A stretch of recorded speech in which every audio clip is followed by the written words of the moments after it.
Assalamualaikum warahmatullahi wabarakatuh.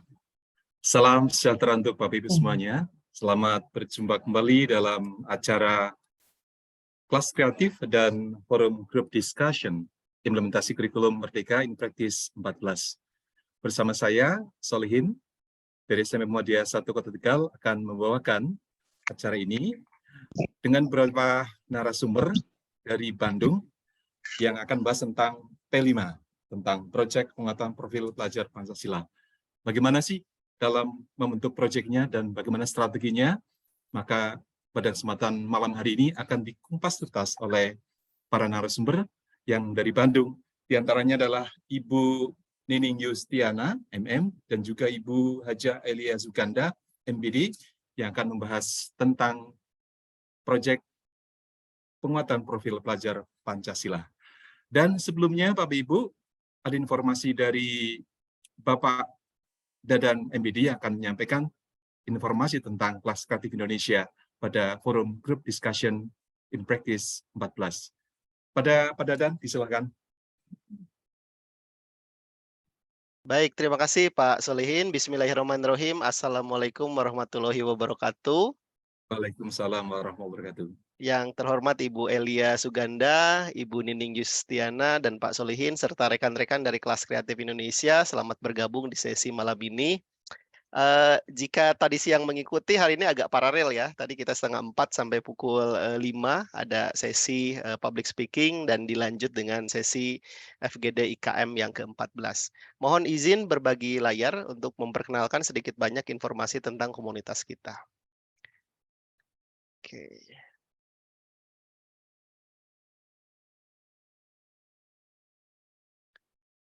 Apakah sudah terlihat Pak Solihin? Ya, sudah terlihat Pak Dadan? Sudah ya? Oke. Sudah.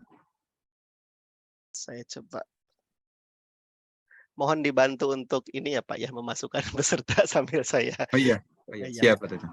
Oke, bismillahirrahmanirrahim teman-teman. Alhamdulillah kita sudah memasuki FGD yang ke-14 dengan berbagai narasumber.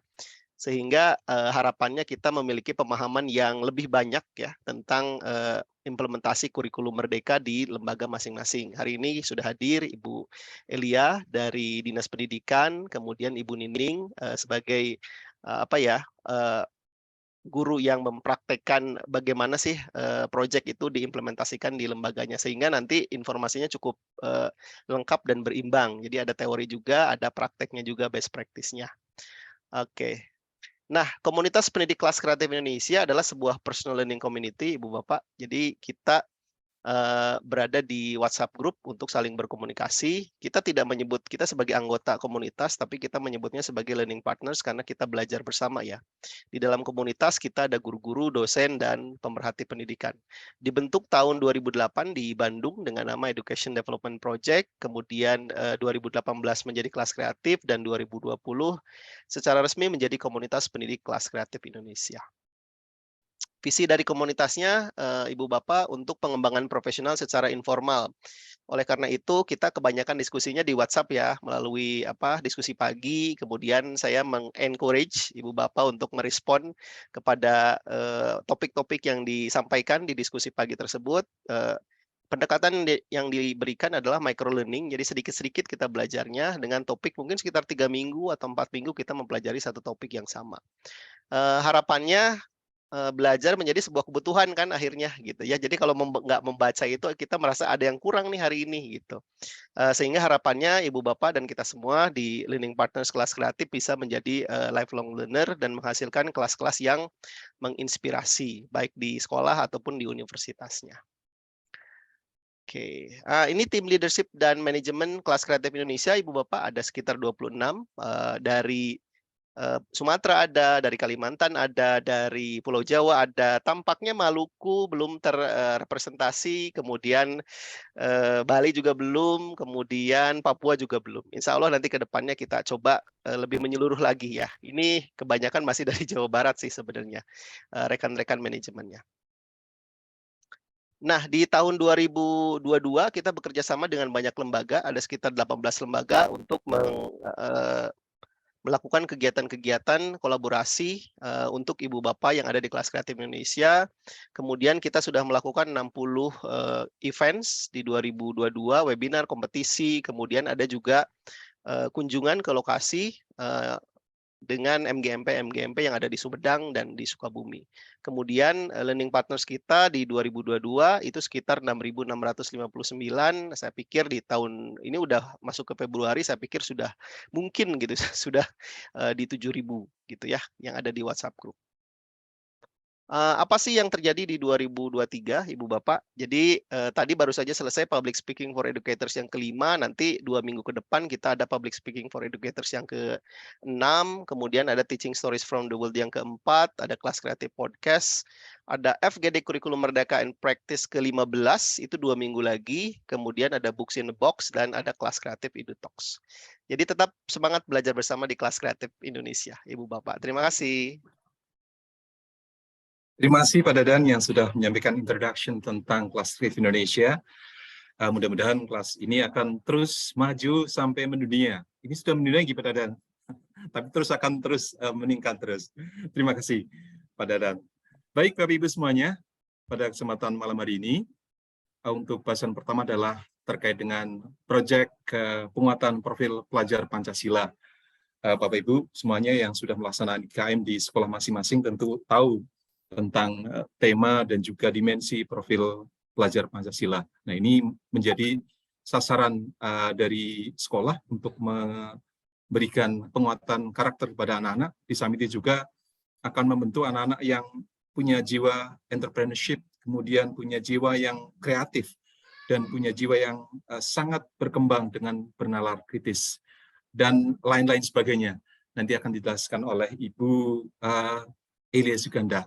Perlu Bapak Ibu ketahui bahwa Ibu Haja Elia Suganda MPD lahir di Bandung, kemudian S2-nya di Bandung, dan jabatan sekarang adalah pengawas SMP di Dinas Pendidikan Kota Bandung. Selain itu juga Ibu Haja Elia Suganda memiliki jabatan lain seperti asesor akreditasi sekolah, asesor akreditasi SPK, dan juga Ketua Gerakan Literasi Sekolah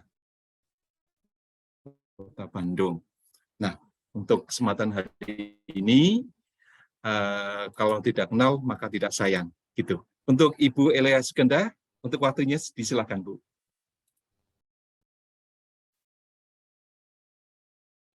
Ya, terima kasih. Alhamdulillah Pak Solihin.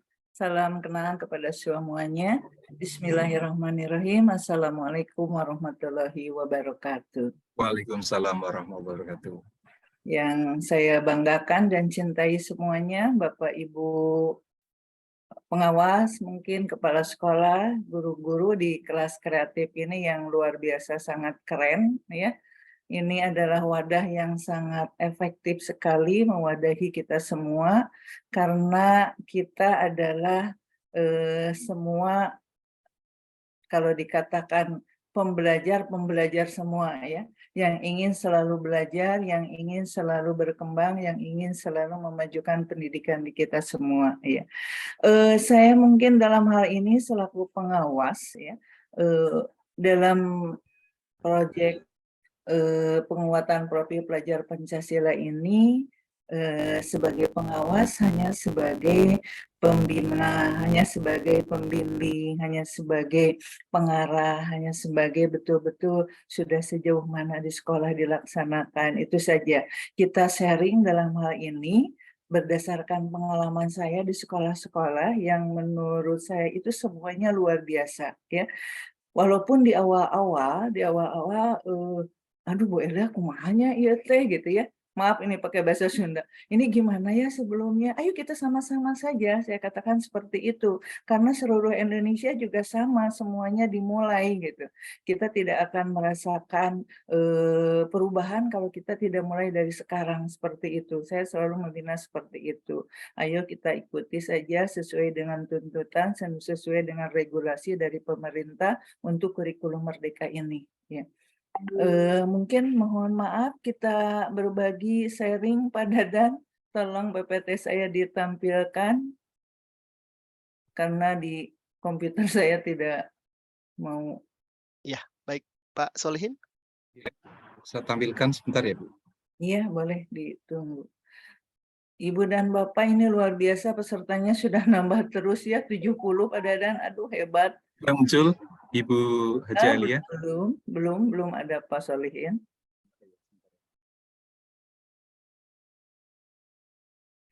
70 bisa sampai berapa kira-kira biasanya Pak Dadan? Biasanya di atas 100 Ibu, Oh, mudah-mudahan. luar Iya. biasa ikan ini. Iya.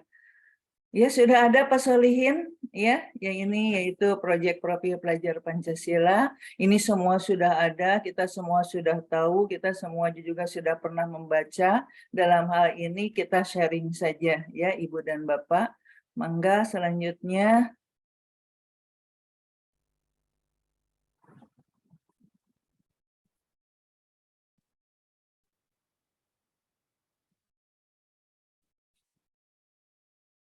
Selanjutnya Pak Solihin, mohon maaf. Ada sedikit, Bu. Iya, tenang Boleh aja. dibantu oleh saya Pak Solihin? Oh bisa, ya silakan. Sudah ada, alhamdulillah. Ya, Ibu dan Bapak, kita saling mengingatkan, kita sharing ya. Subhanallah, begitu luar biasa ya. 6 dimensi profil pelajar Pancasila ini, saya selalu menekankan kepada guru-guru bukan hanya di proyek saja, tetapi dalam modul. Malahan walaupun sekarang yang kelas 8 masih menggunakan K13 juga alangkah indahnya juga bisa memasukkan profil pelajar Pancasila ini karena tidak lepas dari 6 dimensi ini ya Pak ya. Segala kegiatan kita selalu harus diawali dengan doa, selalu diawali dengan bersyukur kepada Tuhan Yang Maha Esa, itu ada di profil di 6 dimensi ini. Kemudian juga mandiri jelas ya, kita menuntut anak-anak itu betul-betul mandiri. Mandiri artinya dia berusaha kemudian menjadi dirinya sendiri. Nanti jelas sekali dalam proyek itu guru bisa menilai bagaimana siapa sih gitu ya, atau siswa mana yang betul-betul bisa dia mandiri gitu. Walaupun dalam kerjasama kolaborasi tetap ya, dia itu bisa kreatif, kemudian dia bisa memperlihatkan bagaimana kemandiriannya ya. Kemudian juga bisa bernalar kritis, ini luar biasa ya. Kalau sudah bisa bernalar kritis itu kalau di dalam penilaian ini sudah C5, C6 gitu ya. Ini dalam penilaiannya sudah bukan lagi menjelaskan, memahami, tetapi ini sudah bisa mengevaluasi ya. Ini bernalar kritis. Kemudian kreatif, luar biasa ini ya. Boleh sama tetapi tentu saja punya inovasi yang lain dalam kreatif ini. Saya melihat fenomena di Kota Bandung saja ya, ketika sekolah-sekolah itu menampilkan proyek gitu, ternyata walaupun temanya sama tetapi berbeda kreatifnya itu masing-masing. Jadi kalau secara garis besar di sekolah saja sudah berbeda, kemudian di sekolah, di guru juga sudah berbeda, di siswa juga sudah berbeda. Itu menjadi hal yang memperkaya hasanah kita ya. Itu kreatif, itu luar biasa. Kemudian tidak bisa ada yang berdiri sendiri, semuanya harus kolaborasi, semuanya harus bergotong royong. Dan semuanya yang terakhir adalah berkebinekaan global, itu kita tidak merasa yang terbaik di dalam diri kita, tetapi lihat di luar sana, lihat di sekolah lain, lihat di kota lain, lihat di provinsi lain, lihat di negara lain, begitu luar biasa.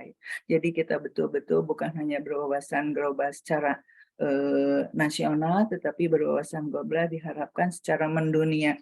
Kita membekali anak seperti itu. Jadi 6 dimensi profil pelajar Pancasila ini kalau dirangkum luar biasa. Kan kalau bisa dilaksanakan, dan memang harus ya ini dilaksanakan. Bukan hanya di dalam proyek tetapi di dalam kegiatan belajar mengajar di sekolah sehari-hari juga ini harus betul-betul diterapkan oleh guru. Ya, lanjut Pak. Ya. Ya, kita tidak akan menghilangkan latar belakang kita, bahwa pendidikan di Indonesia ini betul-betul dilatar belakangi dengan tokoh pendidikan kita ya, Bapak Ki Hajar Dewantara yang luar biasa, yang mudah-mudahan segala amal kebaikannya menjadi amal soleh ya bagi beliau. Kemudian di sana diterapkan bahwa pendidikan itu sebagai taman. Ibu dan Bapak, kita bayangkan taman itu adalah membawa ketenangan, taman itu membawa kesenangan, ya. Taman itu membawa inspirasi, ide-ide, gagasan. Nah, diharapkan di dalam pendidikan itu adalah mendapat kenyamanan di satuan pendidikan itu. Karena dengan kenyamanan, kemudian dengan ketenangan, belajar akan efektif gitu ya, tidak merasa diburu-buru, tidak merasa diperintah dengan otoriter, tetapi semuanya dengan penuh ketenangan. Nah itu ya luar biasa ya filosofi dari Bapak Ki Hajar Dewantara ini. Ya lanjut. Ya, selanjutnya adalah punten Pak.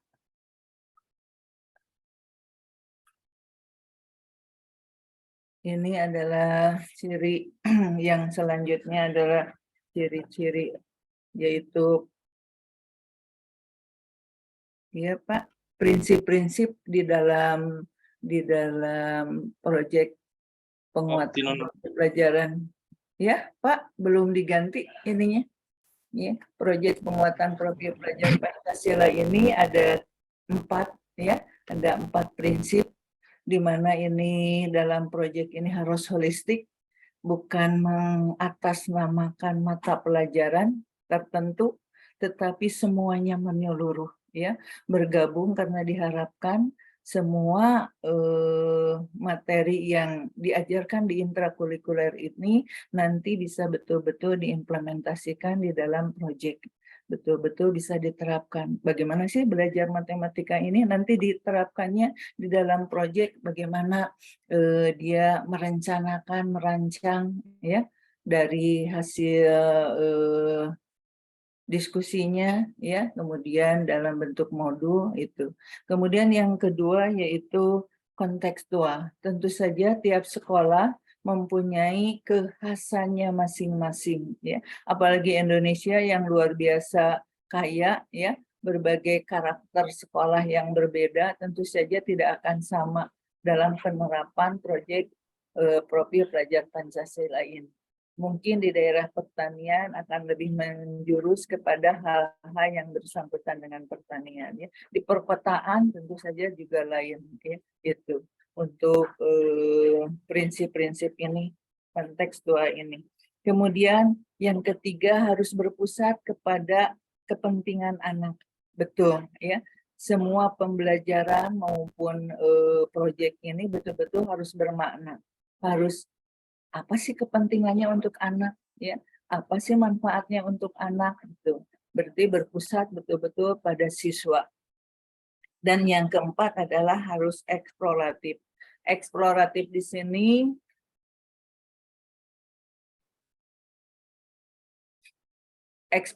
ini betul-betul harus mengeksplor ya semua aktivitas siswa untuk menemukan sendiri ya, menemukan sendiri dengan kreatif inovatifnya itu, sehingga bakat dan yang ada di dalam diri siswa itu bisa dieksplor secara mendalam. Jadi luar biasa ya untuk proyek penguatan profil pelajar Pancasila ini. Anak-anak biasanya lebih senang belajar, bukan lebih senang ya, biasanya contohnya aja, mereka lebih senang, akan bahagia kelihatan kalau belajarnya di luar kelas, contohnya aja dengan PJOK, dengan olahraga, wah begitu semangatnya. Begitu juga dengan adanya kesempatan proyek ini, kalau dilihat ya semangat anak-anak itu seperti apa ya, begitu antusias, begitu gembira gitu, seolah-olah tidak ada beban ya, itu sih belajar di sini. Yang itu betul-betul di dalam proyek ini kalau saya amati di setiap sekolah ya, anak-anaknya seperti apa ya Pak ya, seperti bebas gitu ya, berkreatif, berkreasi, dan ingin setiap kelompok itu menampilkan yang terbaiknya, seperti itu. Setiap kelas itu ya ingin menampilkan yang terbaiknya. Nah, itu prinsip-prinsip ini menjadi kunci dalam proyek penguatan profil Pancasila ini. Ya, selanjutnya Pak. Ya, untuk mengefektifkan betul-betul proyek ini agar bermakna dan berhasil, tentu saja harus ada perencanaan terlebih dahulu. Guru betul-betul harus matang, tidak artinya dalam hal ini tidak harus cepat-cepat, tetapi betul-betul matang disiapkan. Ya, dalam pembelajaran selama 1 tahun, berapa jam ya yang harus ditempuh untuk proyek ini. Tentu saja untuk merancang alokasi waktu ini, ya, tiap sekolah mempunyai karakter yang berbeda. Ada yang ditempatkan di akhir semester selama 2 minggu, ada yang setiap hari Jumat dikerjakan ya selama 4 jam, ada yang misalnya berturut-turut setiap bulan itu di akhir bulan dan sebagainya. Ya, itu menjadi variatif, menjadi kreatif masing-masing sekolah dan tidak ada yang salah itu ya. Jadi luar biasa dalam pelaksanaannya ini, beraneka macam. Saya selaku pengawasnya itu boleh Bu katanya setiap minggu, boleh silahkan sesuaikan dengan kondisi sekolah masing-masing. Boleh setiap bulan di akhir bulan, iya silahkan gitu. Hanya ada batas waktu tertentu ya Pak ya, Bu ya, Ibu dan Bapak sudah ketahui bahwa minimal 2 minggu, kemudian maksimal 3 bulan. Karena kenapa harus lama-lama? Karena pernah ada satu sekolah yang memang menerapkan 3 bulan, karena apa? Karena dia membuat kompos. Jadi pembusukannya itu perlu waktu ya. Jadi ada beberapa bulan itu untuk menghasilkan nanti hasilnya seperti itu. Ada juga yang 2 minggu ya. Yang 2 minggu itu lebih singkat. Kemudian kepala sekolah beserta guru beserta pengawas dan dinas pendidikan tentu saja ya harus mengetahui bahwa ada tim fasilitasi proyeknya itu. Jadi Bu, bagaimana kalau misalnya gurunya hanya sedikit ya atos bios yang itu saja gitu setiap proyek itu ya. Tetapi kalau gurunya banyak bisa dibagi-bagi itu harus ada tim dulu. Kemudian harus mengidentifikasi tingkat kesiapan satuan pendidikan. Artinya apakah kegiatan ini ada dalam LAKS, ada dalam dana BOS, mangga silahkan boleh digunakan dengan menggunakan dana BOS. Ada pula yang minta bantuan kepada orang tua, ya. Tetapi ini betul-betul harus kerjasama dengan komite, ya, karena ini menyangkut pendanaan yang luar biasa, gitu ya. Sedikitnya juga dalam proyek ini perlu ada kerjasama dengan orang tua, ya, itu. Kemudian harus memilih tema yang mana ada 8 tema sekarang ya, asalnya 7 sekarang ditambah dengan kewirausahaan jadi 8.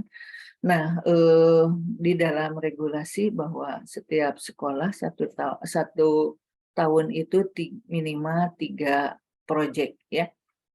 Nah, dalam 3 proyek ini setiap sekolah luar biasa lagi ya, berbeda-beda. Yang ada menerapkannya pada semester ini 2 kali proyeknya, semester keduanya 1 kali. Ada yang semester ini 1 kali, semester keduanya 2 kali. Tidak apa-apa ya, tidak ada yang salah, semuanya sudah melaksanakan.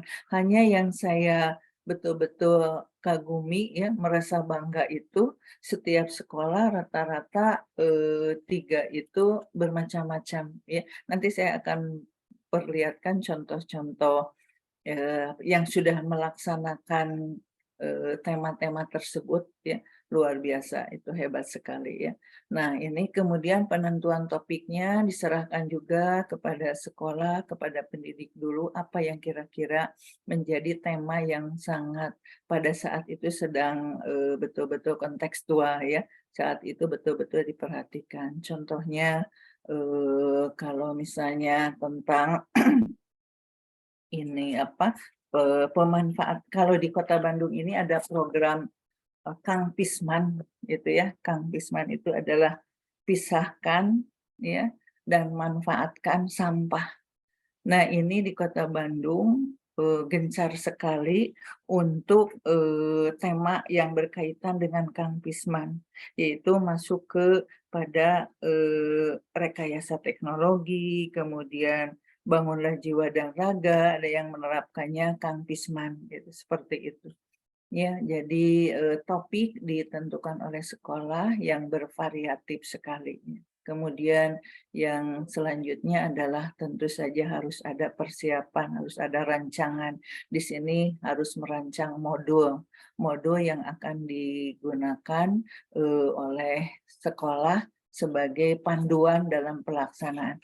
Saya ada contoh, nanti bisa share ke Pak Dadan ya, modulnya. Ini ada contoh-contoh modul dari sekolah ya yang bisa menjadi bahan diskusi untuk kita semua ya.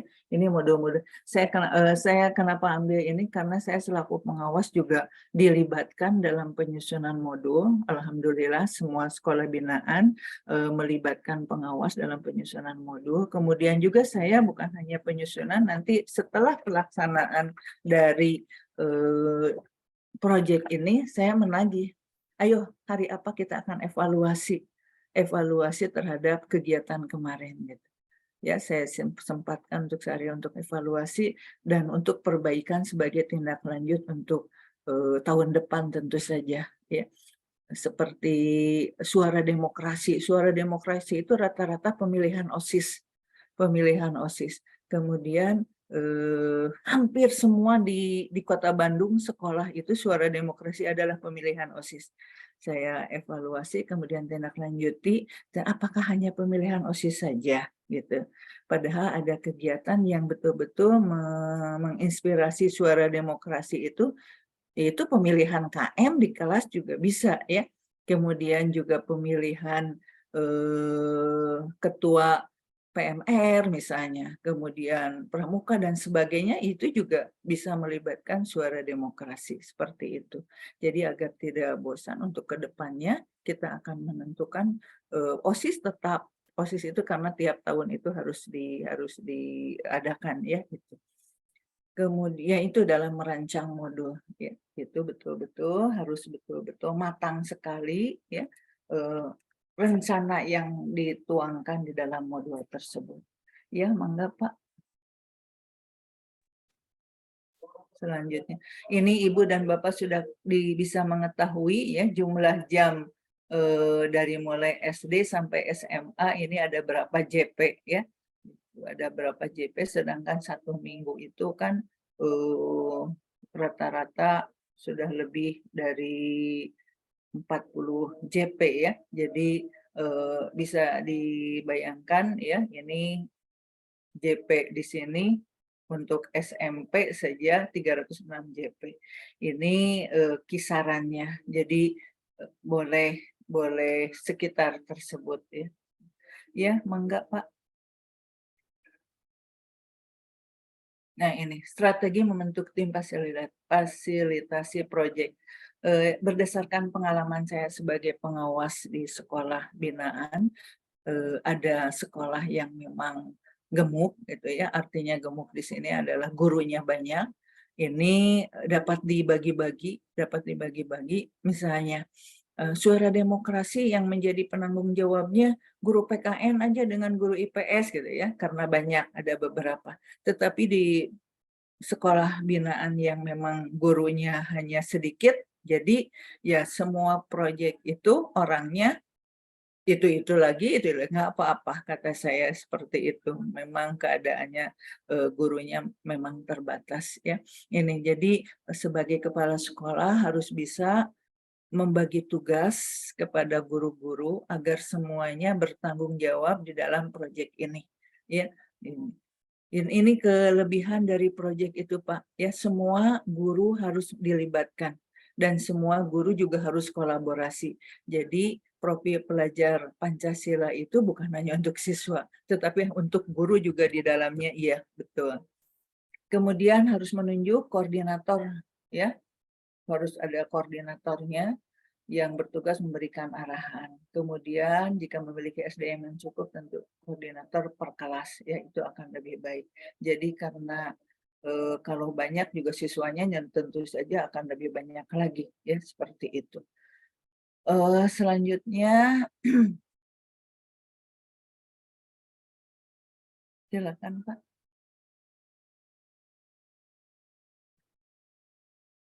Ya, yang selanjutnya adalah tema, kalau tidak salah, tema dalam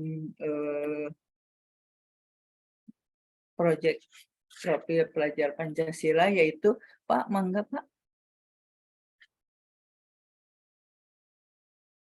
diganti, Saya punten. coba bantu dari sini aja ya Bu ya. Sebentar. Apakah sudah benar Bu Elia? Belum berubah, Sudah? belum. Oke, saya ulangi lagi.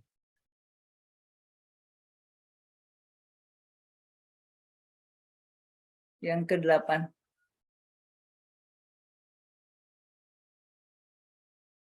Sudah benar Bu? Ya, sudah betul. Ya. Ya, ini ada 7 tema proyek ya. Di antaranya tiap sekolah juga tentu mempunyai kreatif masing-masing, tetapi yang salah satu binaan saya yaitu bisa Ibu dan Bapak sharing, yaitu suara demokrasi misalnya. 7 tema, kita lihat dulu dari suara demokrasi. Suara demokrasi untuk SMP dan SMA ini rata-rata adalah pemilihan OSIS, tapi tidak menutup kemungkinan juga ada bisa pemilihan KM ataupun pemilihan ketua-ketua yang ada di organisasi di sekolah ya. Kemudian berkebinekaan global. Berkebinekaan global ini Pak Dadan masih berkutik di makanan nasional ya, dan pakaian nasional. Contohnya kemarin pada bulan Oktober itu ya, Sumpah Pemuda, ada yang menampilkan anak-anak, yaitu bukan hanya makanan nasional, makanan rendang, kemudian pempek dan sebagainya, tetapi berpakaian juga ya. Ini tentu saja ada maksud yang lain bahwa di dalam berkebinekaan global nasional ini untuk mengenalkan adat budaya Indonesia seperti itu. Ini yang saya tangkap di sekolah binaan. Kemudian yang ketiga, gaya hidup berkelanjutan ini. Gaya hidup berkelanjutan di binaan diantaranya adalah ada yang menyelenggarakan lomba poster, kemudian juga menulis cerpen, menulis puisi, itu seperti itu ya. Kemudian juga ada lomba-lomba yang lain yang menuntut kreativitas siswa gitu. Kemudian yang keempat, Bhinneka Tunggal Ika. Ada yang menerapkan Bhinneka Tunggal Ika ini adalah berbagi secara sosial ke panti asuhan, ke anak-anak yatim, seperti itu. Ya, ini penerapannya tentu saja persiapannya ini tidak bisa sebentar, lama ya, tetapi kalau dilihat dari penganggaran ini lebih minim gitu ya, lebih minim. Tetapi kita bisa melaksanakan kebinekaan, Bhinneka Tunggal Ika. Kemudian juga bangunlah jiwa dan raga. Ini bangunlah jiwa dan raga di sekolah binaan, salah satunya adalah ada yang menulis artikel ya, karena berkaitan dengan bulan bahasa waktu itu. Jadi diantaranya adalah menulis artikel. Jadi dipanggil narasumber, kemudian dijelaskan, kemudian menulis pada saat itu juga diedit, kemudian dijadikan buku. Ya, Oh, boleh ya, 2 menit lagi nih Bu. Oh iya, iya. Kemudian ada kewirausahaan. Kewirausahaan ini Pak yang saya kagum, yaitu diantaranya adalah ada yang membuat batik jumputan gitu ya. Ada yang membuat waktu itu COVID, ada yang membuat masker gitu ya. Ini adalah untuk kewirausahaan diantaranya. Kemudian ada satu lagi ya, ini 7 tema, yaitu rekayasa dan teknologi. Rekayasa dan teknologi ini di sekolah penggerak ditambahkan dengan rekayasa teknologi. Jadi tema-tema ini setiap sekolah akan berbeda ya, sesuai dengan kontekstual tadi, sesuai dengan keadaan sekolah tersebut. Ya, itu terus Ibu dan Bapak, nanti saya ini ada contoh modul-modul, nanti saya akan share ke Pak Dadan, contoh-contohnya seperti apa, itulah yang sudah dilaksanakan di sekolah-sekolah binaan saya sendiri. Ya, lanjut untuk yang ada waktu. Nah, ini komponen modulnya ini sebagai sharing saja, yaitu ada informasi umum, ya, kemudian ada komponen inti dan ada lampiran. Informasi umum, mangga tentu saja identitas sekolah dan sebagainya, ya. Kemudian komponen inti yang utama adalah deskripsi singkat tentang proyek ini, kebermaknaannya untuk apa, gitu ya, kemanfaatannya untuk apa. Kemudian dimensi dan subelemen profil pelajar Pancasila yang berkaitan. Semuanya nampaknya ke 6 dimensi itu harus sudah masuk, ya. Tujuannya untuk apa, bagaimana alur kegiatannya, kemudian penilaiannya seperti apa, karena harus ada penilaian nanti di akhir, ya. Kemudian yang selanjutnya adalah lampiran-lampiran, ya, mangga. Dan yang paling utama ya ini strategi pengembangan modul proyeknya, ya. Ini tentu saja di dalam satuan pendidikan ini kepala sekolah yang sangat menentukan untuk kesiapan proyek ini, ya. Kemudian guru ya melakukan asesmen diagnostik, ya. Itu harus diawali dengan asesmen diagnostik karena kondisi kebutuhan siswanya itu apa gitu di sekolah tersebut.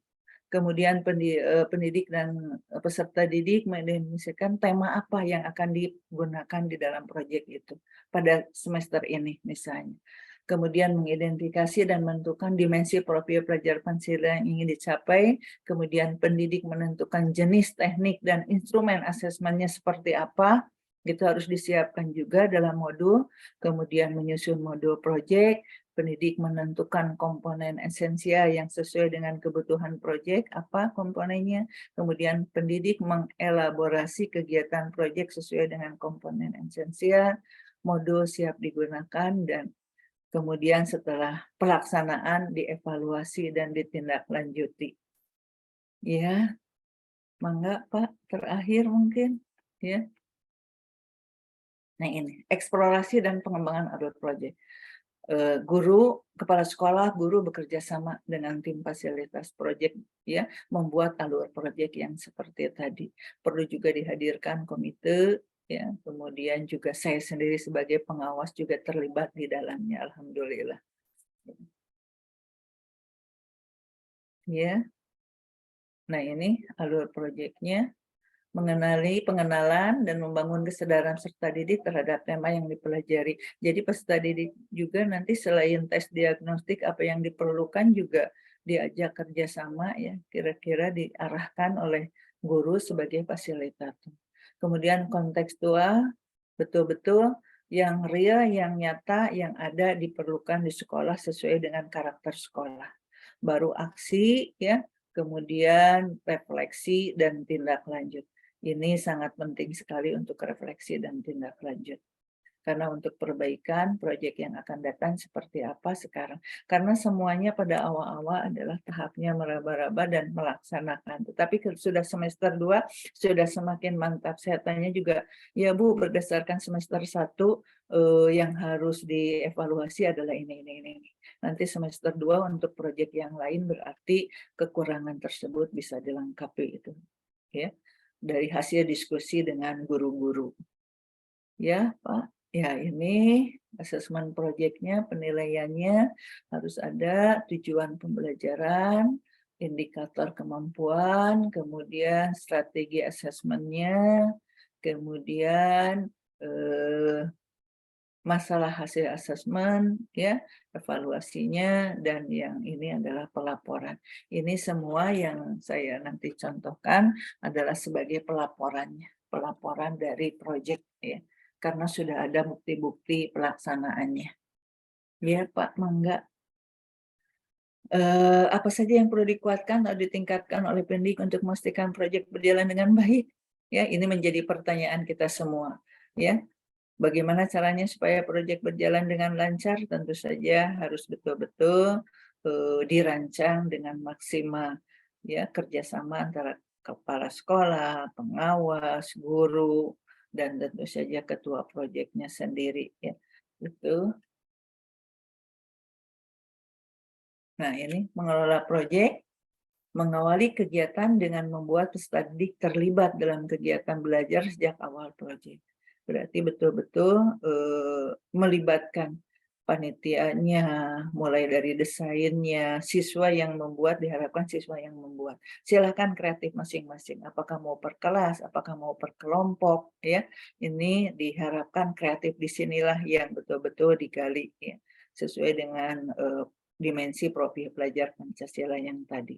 Kemudian mengoptimalkan pelaksanaan proyek dengan mengutamakan keterlibatan penuh peserta didik. Jadi bukan gurunya yang aktif banyak ini ya kreasi, tetapi siswanya. Guru hanya sebagai fasilitator dan pengarah saja. Jadi silakan beri kebebasan kepada siswa untuk mengeksplorasi kemampuan dirinya.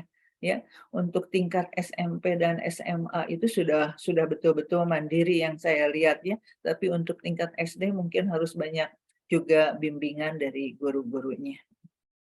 Kemudian menutup rangkaian kegiatan proyek dengan optimal, misalnya dengan merancang perayaan hasil belajar. Ya rata-rata di Kota Bandung ya untuk wawasan global, kemudian juga untuk kebinekaan adalah Expo. Expo jadi pameran gitu ya. Itu hampir semua sekolah seperti itu. Kepala dinas yang datang atau pejabat-pejabat struktural biasanya yang hadir ya untuk meresmikan itu semua. Jadi kelihatannya memang seperti perayaan gitu ya di Kota Bandung.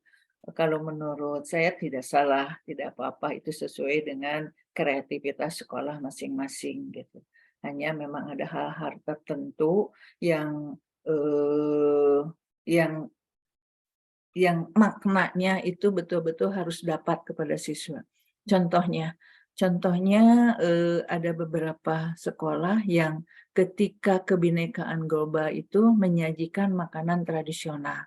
Makanan tradisionalnya itu hasil beli misalnya, beli surabi, beli ulen, beli cuhcur, beli ya. Nah, dalam hal ini berarti hanya mengenal makanannya saja. Alangkah eloknya kalau misalnya diberi dana yang sama membuat makanan tradisional, walaupun prakteknya itu di rumah, kemudian dibantu oleh orang tua tidak apa-apa, tetapi ada proses bagaimana pembuatannya. Bukan bagus dan hasilnya laku dan tidak, tetapi proses disitulah yang diharapkan anak betul-betul nanti kreatif. Surabi itu bukan hanya oncom gitu ya, tapi surabi itu silahkan dimodif seperti itu. Keripik singkong itu bukan hanya keripik digoreng saja, tapi silakan kreatifkan dengan yang lain. Diharapkan seperti itu kreativitas di sananya, bukan hanya kalau menurut saya gitu, bukan hanya makanan, tetapi juga ada proses pembuatan yang kreatif yang diharapkan nanti bisa terpikirkan oleh anak di kelak nanti ini bisa menjadi daya beli, kemudian daya dagang yang luar biasa seperti itu. Dicoba dengan hal-hal kecil, ya seperti itu. Ada juga memang yang membuat proyek kebinekaan global itu dengan makanan yang betul-betul prosesnya itu dibuat oleh siswa. Nah, itu mungkin Ibu ya, waktunya Bapak Solehin sudah habis atau masih Ya, ada? sudah Bu.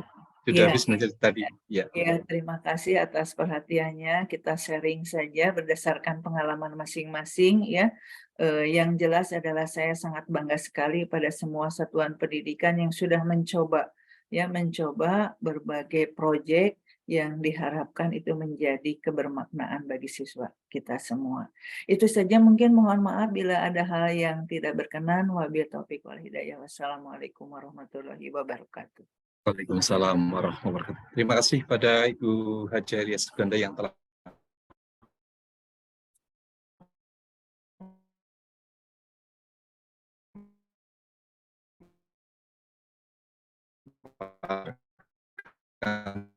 Pak Solehin suaranya putus-putus. tentang P5, Proyek Penguatan Profil Pelajar Pancasila. Dan terkait dengan sumber kita dari Ibu Nining Yustiana, guru English teacher, ya, S1-nya dari Uninus tahun 2014 dan juga melanjutkan S2-nya di Magister Manajemen Unpas. Pengalamannya, trainingnya adalah di short course Australia, Malaysia, dan Singapura. Kemudian pelatihan-pelatihan yang diselenggarakan oleh Kemendikbud, P4TK Bahasa, P4TK TK PLB, LPMP, LPTK,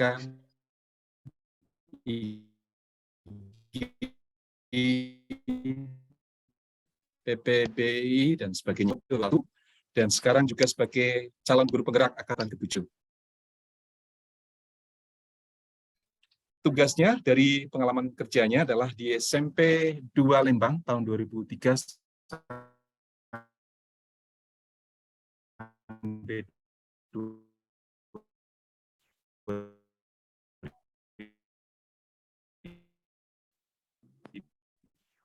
Pak Solihin suaranya putus-putus.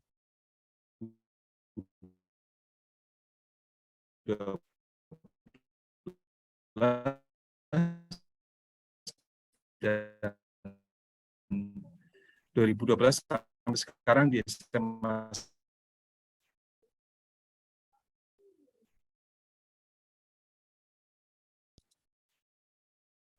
Pak Solihin boleh dicoba lagi Pak suaranya. Ya. Mungkin tanpa video Pak. Boleh dicoba. Oke, Pak. Ya, silakan Pak. Oke, pada Ibu Nining Yustiana disilahkan untuk waktunya. Oke, terima kasih Bapak. Halo Bapak Ibu semua, Assalamualaikum warahmatullahi wabarakatuh. Waalaikumsalam warahmatullahi wabarakatuh. Salam kenal semuanya. Perkenalkan, nama saya tadi sudah disebutkan, Nining Yustiana, saya pengajar dari SMA Negeri 1 Parongpong. Di kesempatan kali ini, saya ingin berbagi, Bapak Ibu, tidak sama sekali mengajari, saya ingin sharing saja mengenai proyek penguatan profil pelajar Pancasila yang telah dilakukan di sekolah saya.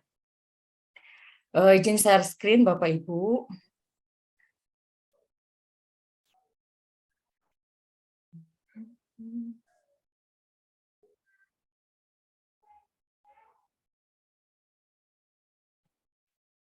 Sudah munculkah, Bapak Ibu? Sudah. Ya, ini mengenai proyek penguatan profil pelajar Pancasila yang telah diselenggarakan di sekolah kami. Kebetulan sekolah kami merupakan sekolah penggerak Angkatan 1, jadi kami tahun ini memasuki tahun kedua dalam pelaksanaan proyek penguatan profil pelajar Pancasila. Di dalam proyek ini diharapkan sekolah mampu menghasilkan pemimpin yang mampu mewujudkan dalam SDGs atau dalam tujuan pembangunan berkelanjutan seperti Bapak Ibu sudah ketahui. Oleh karena itu, dimensi profil pelajar Pancasila yang tadi sudah dijelaskan oleh yang terhormat Ibu Elia, yang terdiri dari 6 dimensi ini yang harus kita tanamkan di para peserta didik. Nah, ini juga sama, tetap pada filosofis Ki Hajar Dewantara. Kenapa sih harus proyek penguatan profil Pancasila? Karena jadi anak tidak hanya memiliki pengetahuan saja, tetapi juga dapat mengalaminya sendiri. Nah, proyek di SMA di sini dialokasikannya 25 sampai 33% jam pelajaran dialokasikan untuk proyek. Minimal 3 tema per tahun. Nah, karena ada 7 tema di kami itu, kelas 10 kami mengalokasikan waktu untuk 3 tema, kelas 11 2 tema, dan kelas 12 2 tema. Walaupun kelas 12 belum menggunakan kurikulum merdeka, tapi dari tahun kemarin, dari pas kita sekolah penggerak, di kami agar semua guru merasakan bagaimana membimbing, bagaimana melaksanakan proyek, maka diputuskan oleh Bapak Kepala Sekolah dan manajemen untuk melaksanakan proyek ini di seluruh level, baik di 10, 11, maupun 12. Nah, untuk pengaturan jam proyek di kami itu fleksibel. Untuk tahun kemarin, tahun pertama, kami karena itu masih PTMT, pertemuan tatap muka terbatas, maka kami menggunakan sistem blok. Nah, untuk tahun ini, karena sudah tatap muka full, maka di kami menggunakan sistem reguler atau pertemuan per minggu. Kemudian membuat SK koordinator project per level, dan fasilitator atau pendamping untuk setiap kelompok. Di kami ada 3 koordinator proyek per tingkat untuk level kelas 10, kelas 11, dan kelas 12. Fasilitator terdiri dari para guru yang mengajar di level tersebut. 1 fasilitator mendampingi 2 kelompok anak. 1 kelas dibagi 6 kelompok. Nah, tema utama pembelajarannya adalah yang pertama, bangunlah jiwa raganya, rekayasa teknologi, Bhinneka Tunggal Ika, gaya hidup berkelanjutan, kearifan lokal, kewirausahaan, dan suara demokrasi. Di kelas 10, untuk tahun ini ada 3 tema. Yang sudah selesai itu 2 tema, yaitu gaya hidup berkelanjutan dan kearifan lokal. Sedangkan untuk proyek ketiga, ini adalah Bhinneka Tunggal Ika. Di kelas 11 ada suara demokrasi yang sudah selesai, dan yang kedua adalah bangunlah jiwa raganya. Sedangkan di kelas 12 ada rekayasa dan teknologi yang kebetulan sudah selesai di semester 1, dan sekarang semester 2 sedang melakukan proyek persiapan yang kedua, yaitu tentang kewirausahaan. Nah, penentuan tema ini didasari oleh diskusi di antara manajemen, Bapak Kepala Sekolah, dan tentu saja semua koordinator dan fasilitator proyek. Nah, contoh penjabaran tema dan topik berdasarkan SDGs dan lingkungan sekitar. Untuk kearifan lokal, kami memutuskan untuk tentang budaya masyarakat sekitar, kesenian masyarakat lokal, sistem masyarakat, dan nilai-nilai luhur dari budaya sekitar. Sedangkan untuk rekayasa dan teknologi, membangun produk berteknologi, produk proses rekayasa sederhana, menciptakan karya digital, kreasi robotika, dan budaya smart society.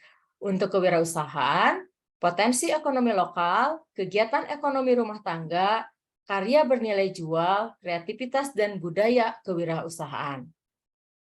Untuk Bhinneka Tunggal Ika, tentang fenomena global, tentang di berbagai perspektif, kemiskinan, promosi budaya, stereotip negatif, dan lain-lain. Bapak Ibu nanti kita bisa share bahannya di grup. Nah, untuk gaya hidup berkelanjutan, bangunlah jiwa raganya, dan suara demokrasi.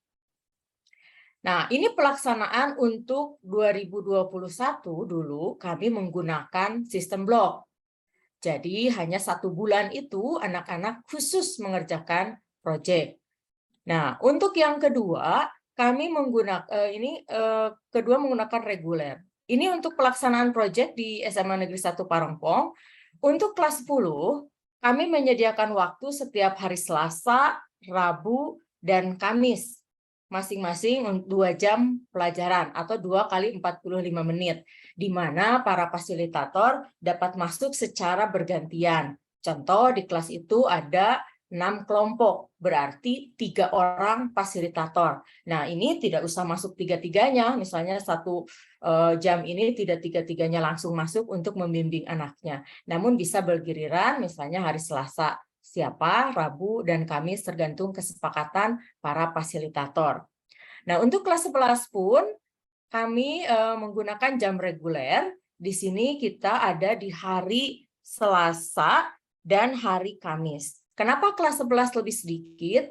Karena di kelas 11 ada mata pelajaran pilihan, dan di dalam mata pelajaran pilihan tidak wajib ada proyek. Sedangkan untuk kelas 12, karena masih menggunakan kurikulum 13, maka di sini full jam pelajarannya. Maka diputuskan oleh kami bahwa jam pelajaran proyek di kelas 12 sesuai kesepakatan antara pembimbing atau fasilitator dengan para murid. Nah, sebelum melaksanakan proyek, di kami itu kesiapan sekolah. Nah, karena kami sekarang sudah tahun kedua, Jadi kami bisa menyimpulkan kami ada di dalam tahap berkembang. Mudah-mudahan nanti bisa ke tahap lanjutan. Jadi kami sekolah sudah memiliki dan menjalankan pembelajaran berbasis proyek. Konsep pembelajarannya sudah dipahami hampir oleh semua pendidik di kami, tidak hanya oleh komite pembelajar, karena semua komite pembelajar mempunyai kewajiban untuk mengimbaskan ke semua guru yang ada di sekolah kami. Sehingga guru kelas 12 pun sudah menjadi fasilitator. Dan ketiga, sekolah mulai melibatkan pihak luar sekolah untuk membantu salah satu aktivitas proyek. Nah, tahapan P5 atau proyek penguatan profil Pancasila yang diadakan di sekolah kami, yang pertama menganalisis karakteristik sekolah. Di sini kami melaksanakan asesmen awal. Kami melakukan karakteristik sekolah kami itu apa, sehingga bisa nanti diambil temanya mau apa yang terlebih dahulu. Tidak berurut-urutan, tapi berdasarkan karakteristik sekolah. Yang kedua, menyusun modul proyek. Modul proyek disusun oleh tim fasilitator tiap tingkat, dipimpin oleh para koordinator proyek. Ini untuk menentukan asesmen formatif yang diadakan di proses pada proyek ini berlangsung. Dan tentu saja diakhiri, dan tentu saja ini semua tidak dilaksanakan setelah kami membuat SK koordinator proyek per level dan fasilitator atau pembimbing untuk setiap kelompok. Setelah modul proyek selesai, divalidasi oleh kurikulum, disetujui oleh Bapak Kepala Sekolah, maka kami mengadakan sosialisasi program kepada para peserta didik dan mulai membentuk kelompok di dalam kelas masing-masing. Sosialisasi selain kepada peserta didik, kami pun melaksanakan kepada orang tua murid. Ini agar orang tua murid juga tahu bahwa proyek ini dilaksanakan dan termasuk jadwal pelaksanaan. Selanjutnya, pelaksanaan proyek dan pemantauan proyek ini dilaksanakan oleh para fasilitator. Yang terakhir itu ada presentasi proyek. Ini merupakan asesmen sumatif untuk proyek. Jadi asesmen akhir, yaitu presentasi proyek. Di kami disebutnya dengan sidang. Sidang ini menghadirkan penguji dari 3 unsur. Yang pertama dari manajemen, yang kedua dari fasilitator kelompok lain, dan ketiga dari orang tua siswa. Jadi kami khusus mengundang orang tua siswa untuk menguji anak-anak mereka di dalam presentasi proyek ini. Selanjutnya, setelah proses presentasi proyek selesai, kami melakukan refleksi dan evaluasi. Semua koordinator proyek dan fasilitator proyek berkumpul, merefleksi apa yang sudah bagus, apa yang tidak, dan tentu saja mengevaluasi untuk rencana tindak lanjut di proyek selanjutnya.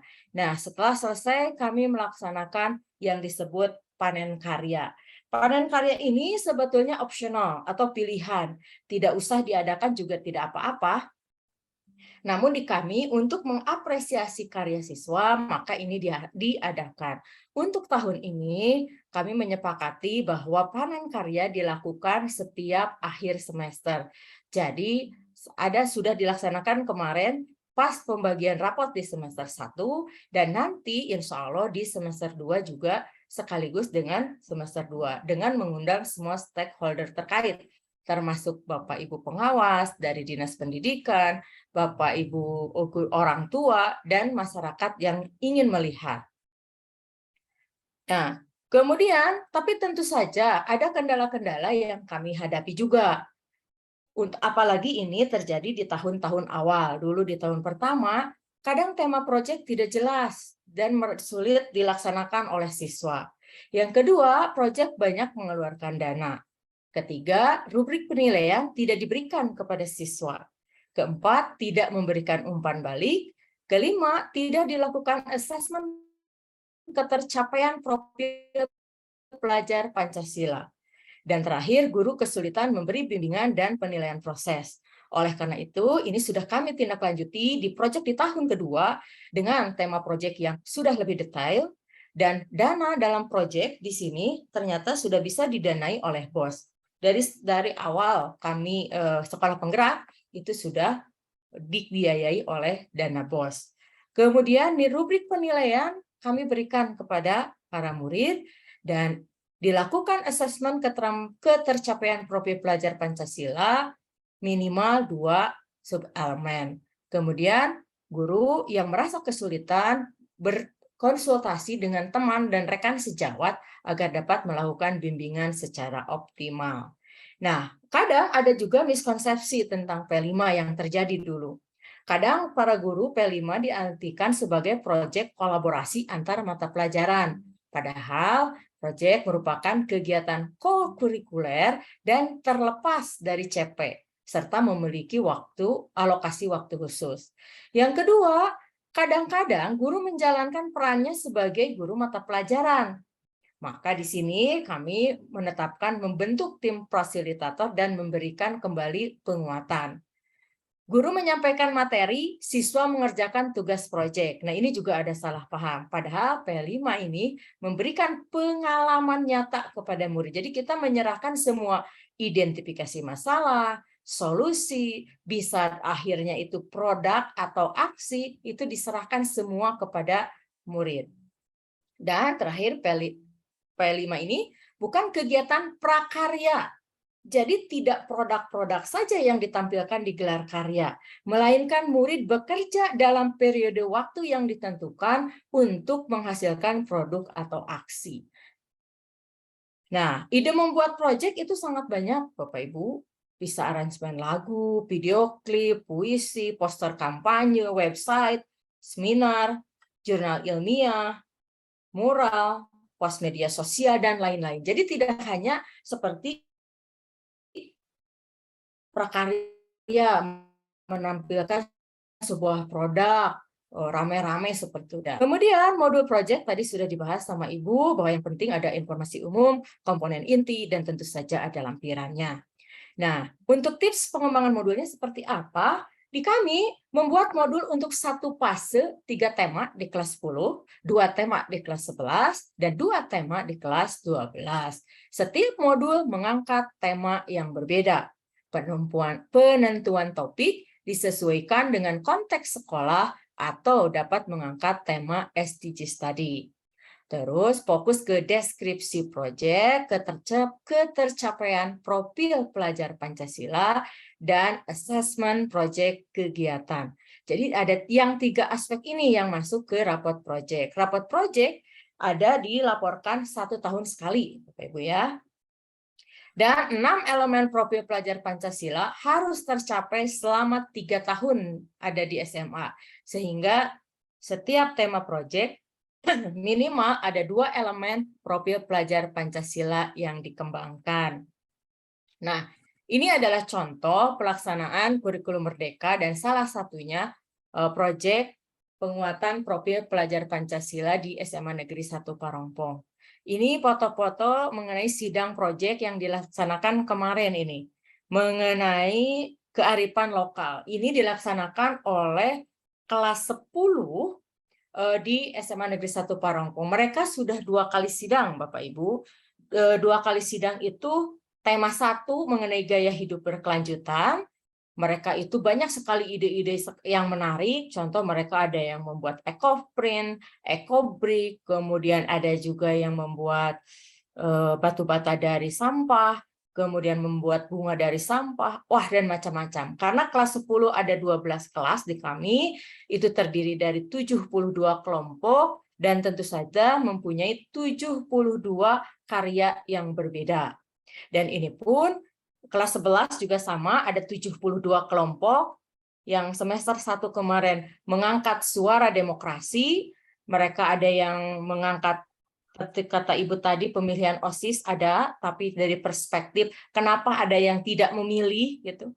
Ada yang pemilihan RW, ada yang pemilihan kepala desa, ada juga yang ke pemilihan RT-nya.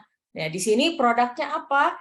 Mereka menggunakan, ada yang menggunakan video, ada yang poster, ada yang pamflet, campaign.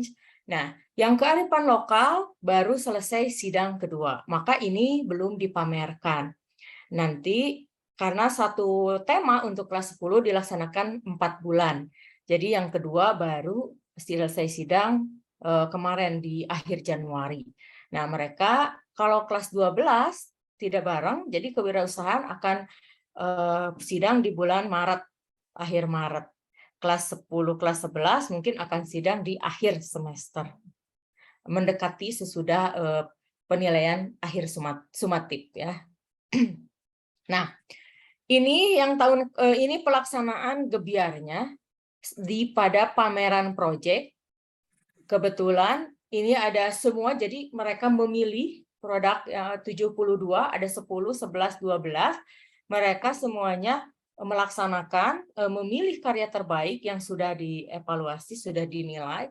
Jadi untuk di pamerannya mereka hanya dinilai kreativitas di bidang misalnya dekorasi tempatnya, kemudian tampilannya, karena presentasi mereka, hasil mereka, asesmen akhirnya sudah dilaksanakan dalam sidang. Dan setiap orang tua yang kami undang, kami berikan sertifikat penghargaan. Dan ditanya testimoni mereka, bagaimana Bapak Ibu menyaksikan anaknya sidang. Kadang mereka tidak percaya, ternyata anaknya bisa seperti itu. Karena kadang-kadang di rumah anaknya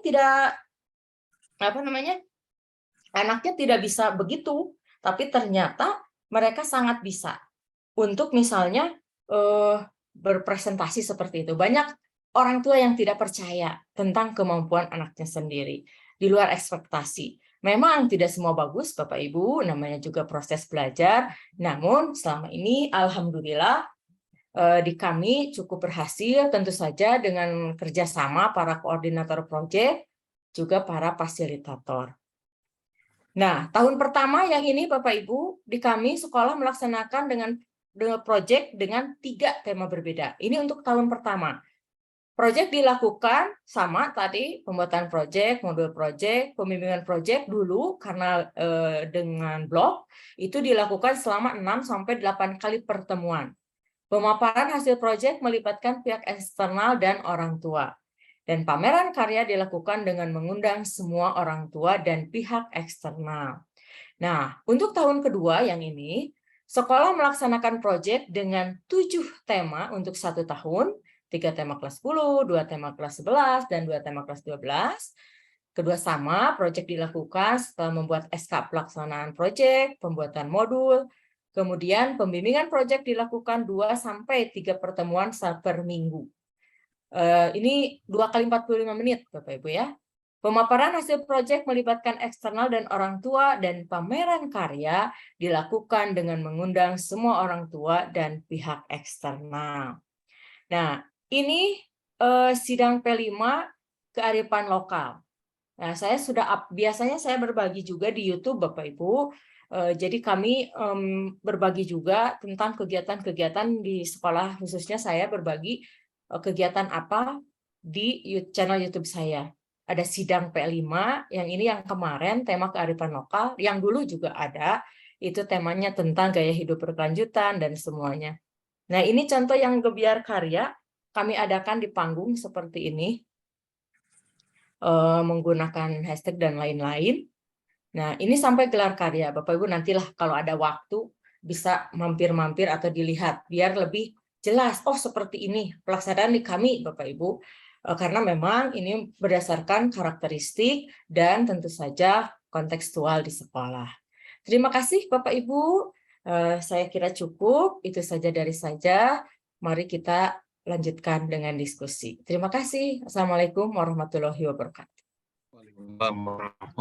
Terima kasih pada Ibu Nini yang sudah menyampaikan tentang pengalaman P5-nya di sekolah di SMA Negeri 1 Parongpong. Dan ada beberapa pertanyaan di Q&A yang ditujukan kepada Ibu Nining ini. Yang pertama dari Mes Rahmi ini. Mes Rahmi terkait dengan rapot ini digabung antara kurikulum Merdeka kemudian dengan rapot yang masih kurikulum 13. Di sini Mes Rahmi ngajar di kelas PSD. Kemudian rapotnya jadi kurikulum Merdeka semua di semester 2 ini. Nah, kan di rapot lama kan ada KD 3 dan 4 dan sebagainya. Ini bagaimana Bu Nining? Kalau di kami, Bu, untuk di kurikulum 13, si nilai proyek, ya langsung saja ya Pak ya, maaf. Ya, silakan. Langsung saja. Jadi untuk raport, untuk di kami, untuk kurikulum 13, maka si nilai proyek ini kami masukkan ke nilai sikap atau karakter. Gitu. Kan sama saja, itu karakter profil pelajar Pancasila, nah di sini juga ada karakter, maka dimasukkan di sana. Gitu.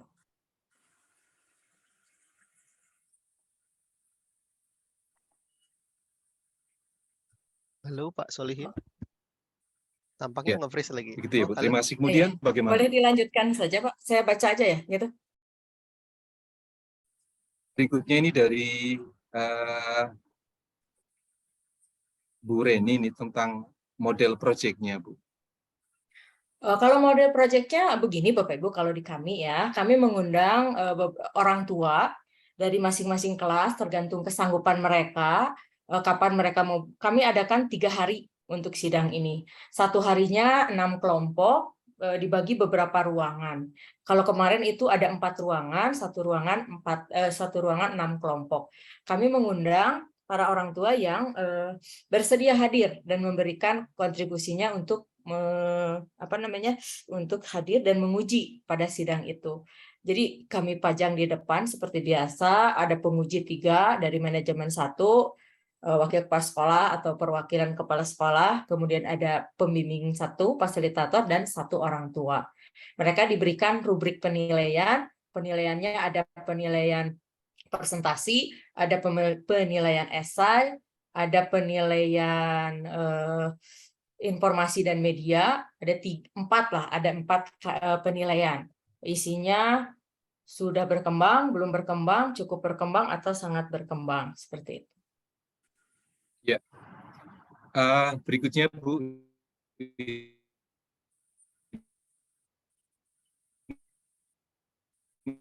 Ini mungkin sekaligus ya, ada yang ini.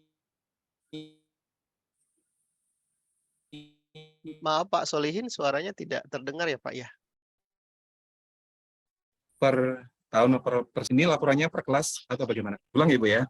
Pak Dadang, saya ulang Pak. Iya, suaranya tadi Oke. tidak terdengar Pak. Maaf. Terdengar nih Pak I. Udah Ada sekarang. pertanyaan dari Bu Eli Gustri ini terkait dengan rapotnya Bu Nining.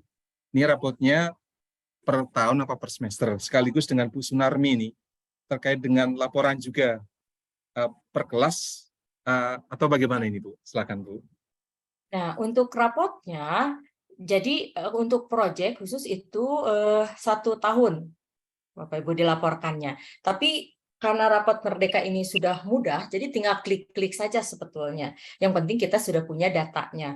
Nah, yang bertanggung jawab dengan data ini di sekolah kami adalah koordinator proyek, karena ada koordinatornya, ada sekretarisnya juga, ada bendaharanya juga. Jadi para koordinator ini bertanggung jawab untuk penilaian proyek, begitu. Terus untuk laporannya ya. Laporannya itu tergantung tujuan dari modul proyeknya. Kalau misalnya, kalau di semester 1 kemarin yang kearifan lokal, anak-anak juga diminta tujuan akhir dari proyeknya itu membuat esai. Jadi esai sederhana. Kami kasih bentuknya harus seperti apa, syaratnya seperti apa. Dikasih guideline lah oleh gurunya tentu saja, oleh tim fasilitatornya, koordinator proyeknya. Ya, terima kasih Bu. Kemudian ada pertanyaan terkait dengan BOS ini pada Bu Elia Suganda ini terkait BOS untuk sekolah penggerakan dapat BOS kinerja per tahunnya. Nah, ini ada yang terkendala dengan ini Bu, dengan dan itu bagaimana Bu? Oh, Bu kalau Elia, BOS kinerja, Bu Elia saya yang gantian Bu Elia. Monggo Bu. Sepengetahuan saya, memang untuk sekolah penggerak ini ada BOS kinerja ya, yang tidak masalah, memang ada dananya khusus. Tetapi untuk sekolah umum yang bukan sekolah penggerak, yaitu sekolah yang menerapkan kurikulum merdeka, ada dana BOS, tetapi terbatas Pak. karena dana bosnya itu bukan hanya untuk membiayai proyek, tapi untuk membiayai operasional yang lain gitu ya. Ada kendalanya seperti ini keluhannya ya. Ketika melaksanakan satu proyek gitu, tidak semuanya bisa tercover oleh dana bos. Jadi bisa ada kerjasama dengan orang tua ya, misalnya untuk ketika ada ekspos untuk makanan untuk makan dari siswa tidak bisa didanai dari dana bos karena terlalu banyak siswanya, tetapi kerjasama dengan orang tua silahkan bawa bekal sendiri untuk kegiatan ini. Seperti itu yang saya ketahui Pak, karena keterbatasan tidak semua proyek itu bisa di cover semuanya. Artinya hanya bagian-bagian tertentu saja, misalnya untuk pengadaan ATK bisa, untuk misalnya mendatangkan narasumber bisa, tetapi untuk misalnya membiayai makan minum seluruh siswa itu sangat berat Pak ya, apalagi dengan ratusan siswa. Jadi ini yang perlu sekali kerjasama dengan komite dan orang tua seperti itu. Itu mungkin yang saya tahu ya Pak ya, untuk di lapangan, untuk pendanaan dana bos. Ada, tetapi tidak semuanya bisa di-cover. Itu saja Ya. mungkin Pak. Terima kasih Bu. Kemudian ini yang dari Q&R, nanti selanjutnya adalah yang langsung dari peserta Bapak Ibu yang raise hand. Ini dari Bapak Beni terkait dengan sidang P5 ini apa yang harus disiapkan Bu? Ini kepada Bu Jalia Suganda Bu, bisa menjawab Bu. Monggo Bu. Ya, kalau untuk sidang P5 yang harus disiapkan tentu saja proyeknya sudah selesai, Pak ya, sesuai dengan yang kita harapkan. Kemudian si karya siswa sudah diperiksa oleh para fasilitator dan dirasa ini sudah cukup sesuai.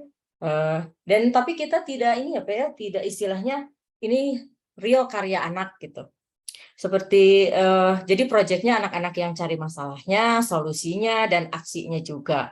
Nah, persiapannya ya hanya kita menentukan jadwal, kapan sidangnya, tentukan pengujinya, ruangannya kerjasama dengan bidang sarana, kemudian undangan dan lain-lain kita kerjasama juga dengan humas, semua lah satu tim lah Pak. Jadi dibuat seperti itu. Terima kasih.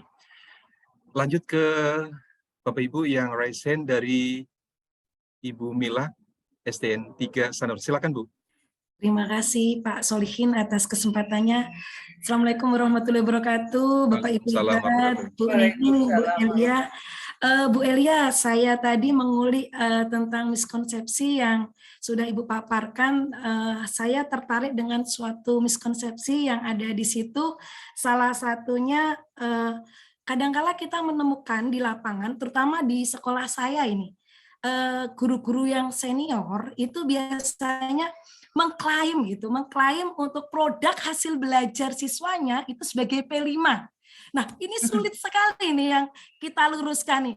Bagaimana pengalaman Ibu mungkin di awal-awal sekolah penggerak tentunya kan tidak semua nih untuk guru-gurunya itu memahami tentang P5. Nah, bagaimana pengalaman untuk mensikapi agar ya guru-guru yang seperti ini tersadarkanlah untuk apa istilahnya untuk pemahamannya tentang P5. Itu yang pertama. Yang kedua, apakah sidang P5 itu harus dilaksanakan Bu? Karena kebetulan di sekolah kami di SD itu belum melakukan sidang P5 Bu. Terima kasih.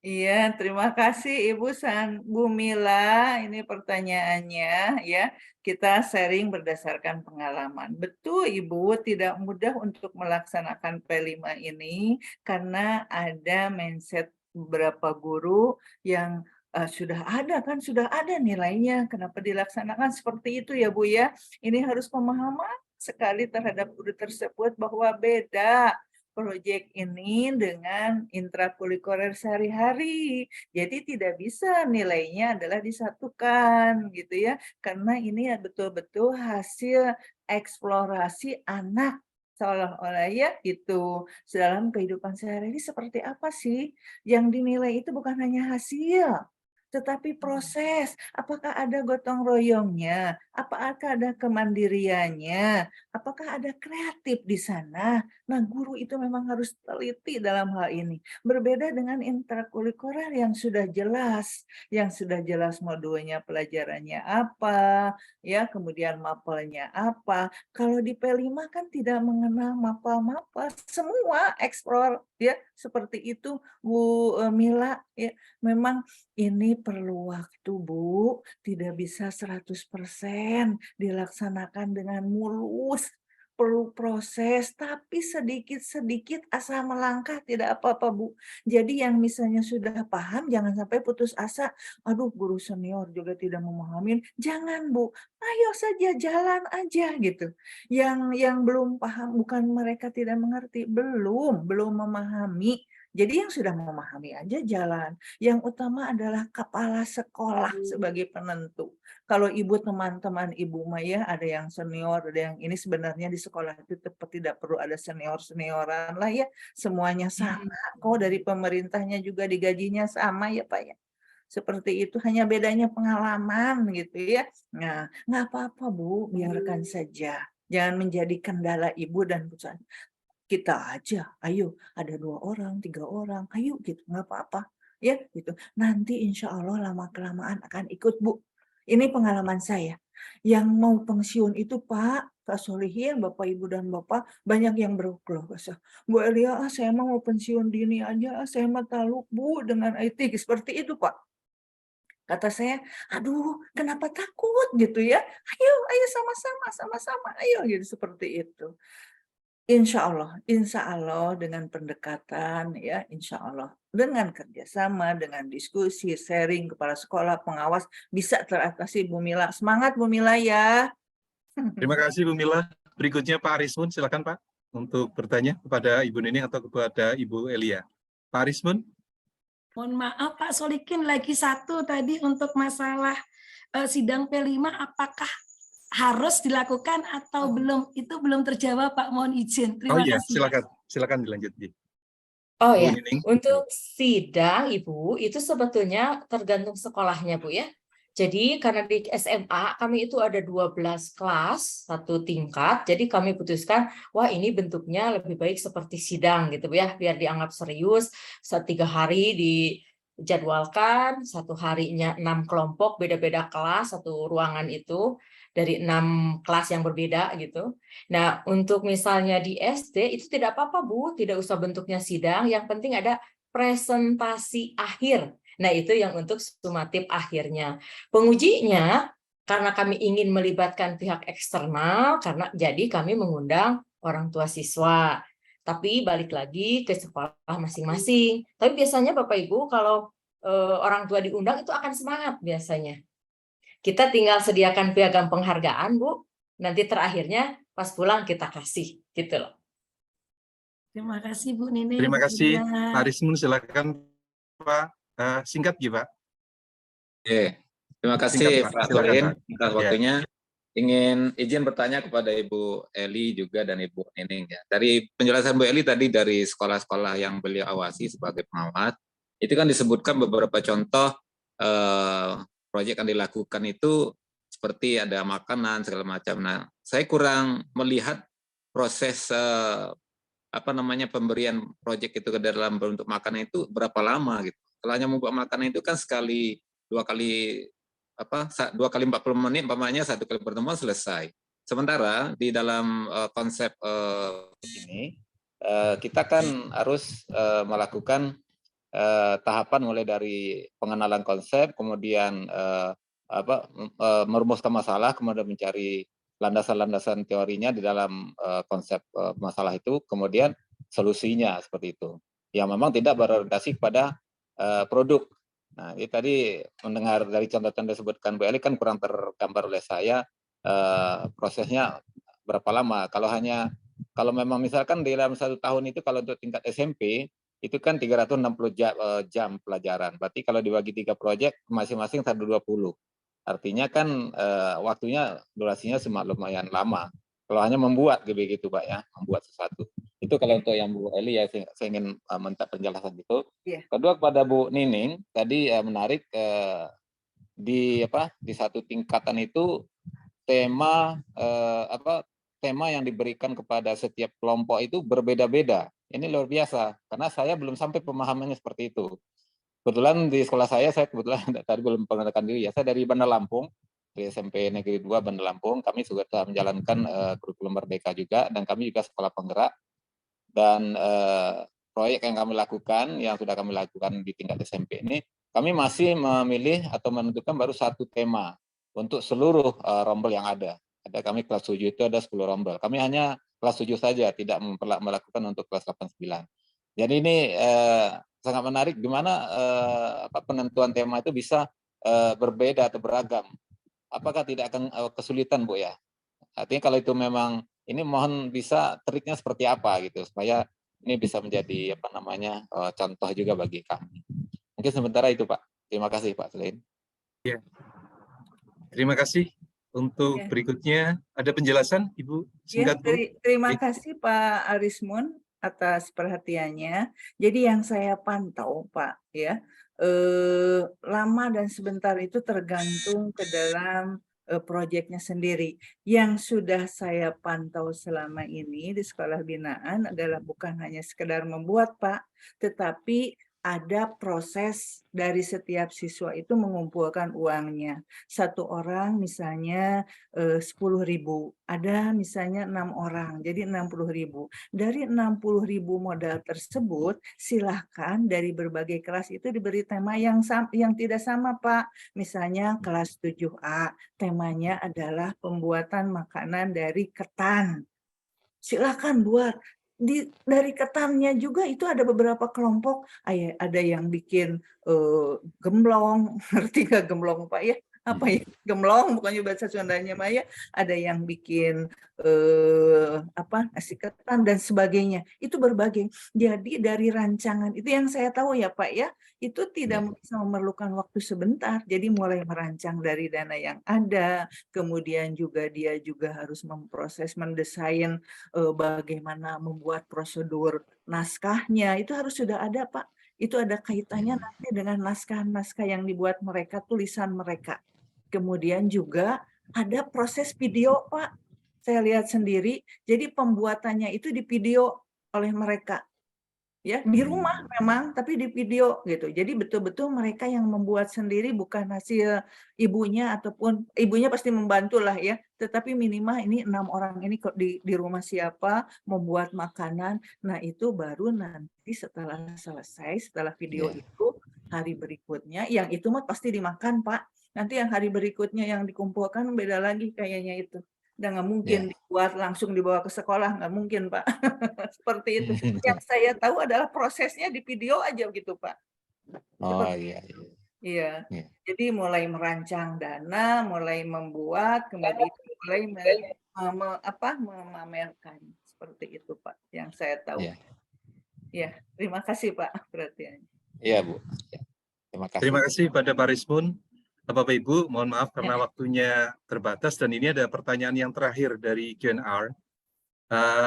Maaf Pak Solehin, satu pertanyaan Bu Nining akan menjawab pertanyaan Pak Arismun. Pak, silakan.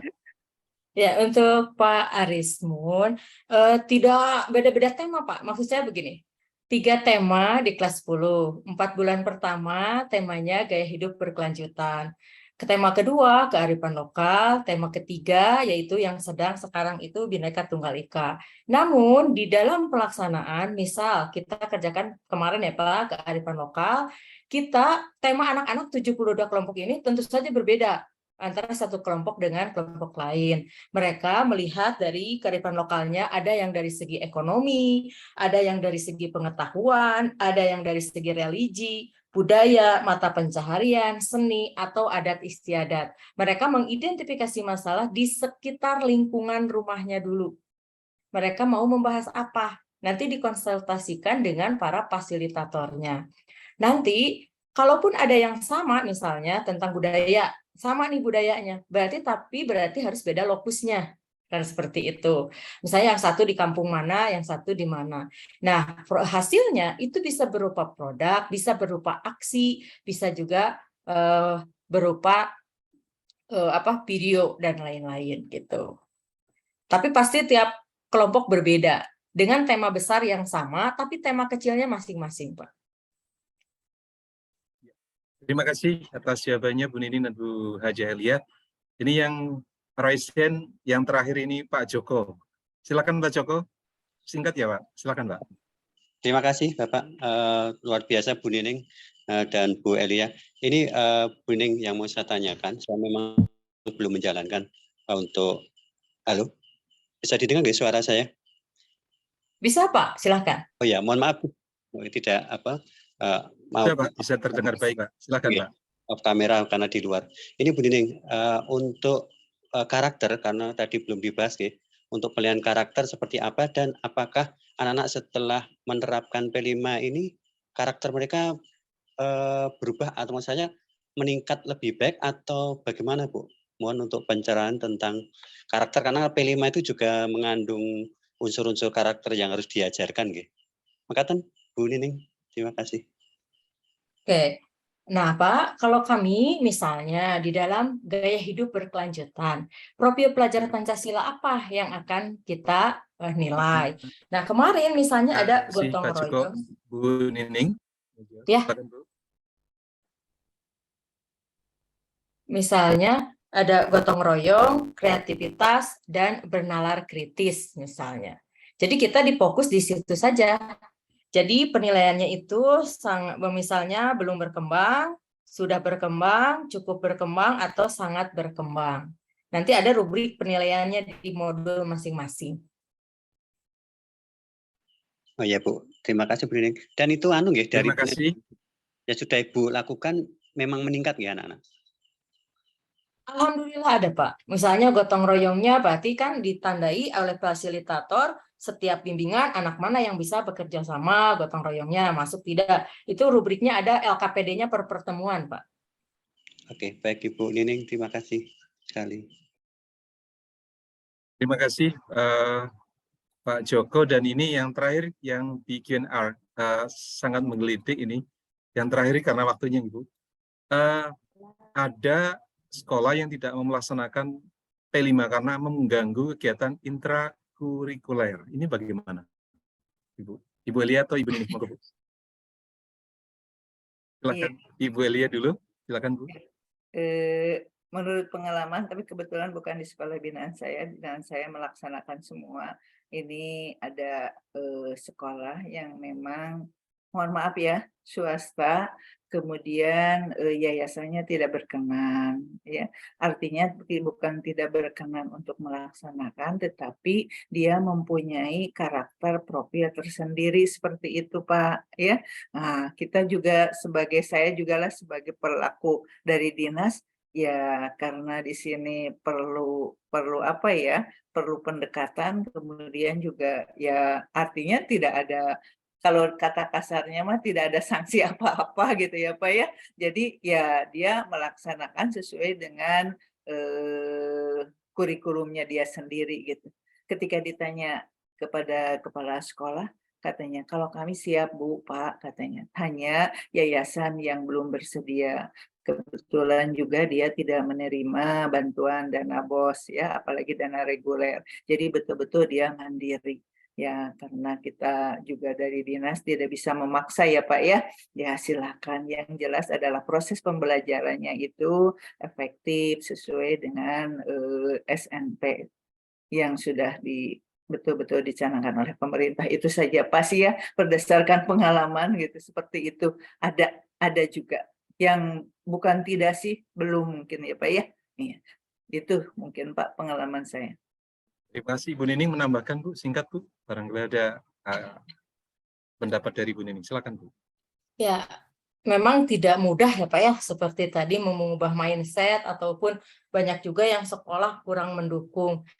Tapi mudah-mudahan kalau sudah melihat banyak hasilnya, apalagi di sekolah lain, sebelum mereka ketinggalan, istilahnya mereka dapat melaksanakan seperti itu. Terima kasih Bapak. Terima kasih. Bapak Ibu semuanya, sehubungan dengan waktu yang terbatas, maka untuk kesempatan kali ini, forum group discussion tentang implementasi kurikulum merdeka pada kesempatan malam hari ini terkait dengan P5, mudah-mudahan ini menjadi motivasi untuk kita semuanya untuk bisa melaksanakan kurikulum merdeka, yang dimana banyak hal-hal yang sifatnya bisa membangun anak-anak dari segi karakter, dari segi kreativitas, kolaborasi, dan sebagainya. Dan mudah-mudahan pada kesempatan hari ini, dengan hadirnya dua narasumber, Ibu Haja Lia Suganda MPD dan juga Ibu Nining Yustiana MM yang sudah memberikan materi dan pencerahannya, mudah-mudahan bisa menambah wawasan pada kita semuanya. Terima kasih Ibu Haja Lia dan Ibu Nining yang sudah memberikan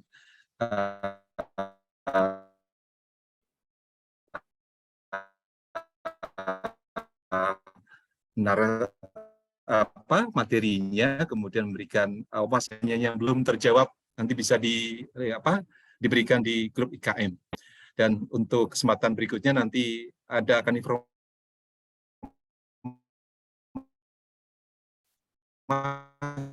terkait dengan IKM Modis Vertikal. Terima kasih atas perhatian Bapak semuanya yang sudah hadir dan sudah berpartisipasi dalam FGD Implementasi Kurikulum Merdeka in Practice 14. Terima kasih. Saya tutup dengan bacaan Alhamdulillah. Assalamualaikum warahmatullahi wabarakatuh. Amin. Terima kasih. Terima kasih kepada semuanya. Assalamualaikum. Kita foto dulu. Boleh. Dan foto bersama. Siap. Ya Pak. Ibu Bapak boleh sambil mendengarkan. Terima kasih Pak, Ibu. Berfoto dulu. Terima kasih. Nyalakan dulu kameranya. Nyalakan kameranya. Siap ya Ibu Bapak. Saya tutup dulu. 1, 2, 3. Halaman pertama, mohon ditunggu ya Ibu Bapak.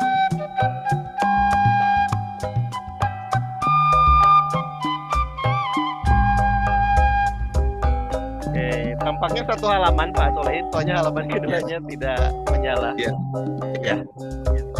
Terima kasih semuanya Bapak Ibu, Pak Dadan dan semuanya. Terima kasih Terima semuanya. kasih, Sampai Bu Elia, jumpa. terima Terima kasih. kasih Bu Ya, Elia. terima kasih semuanya. Terima kasih. Misi. Terima kasih Bu Nining. Ya, mangga. Terima kasih ya. Sampai berjumpa 2 minggu lagi ya Ibu Bapak. Kita ada FGD berikutnya. Oke, terima kasih. Terima kasih Pak Dadan. Pak Solehin, terima kasih banyak. Oke, terima kasih Pak. Malam. Malam Ibu. Terima kasih Pak Dadan, sama-sama Pak Dadan.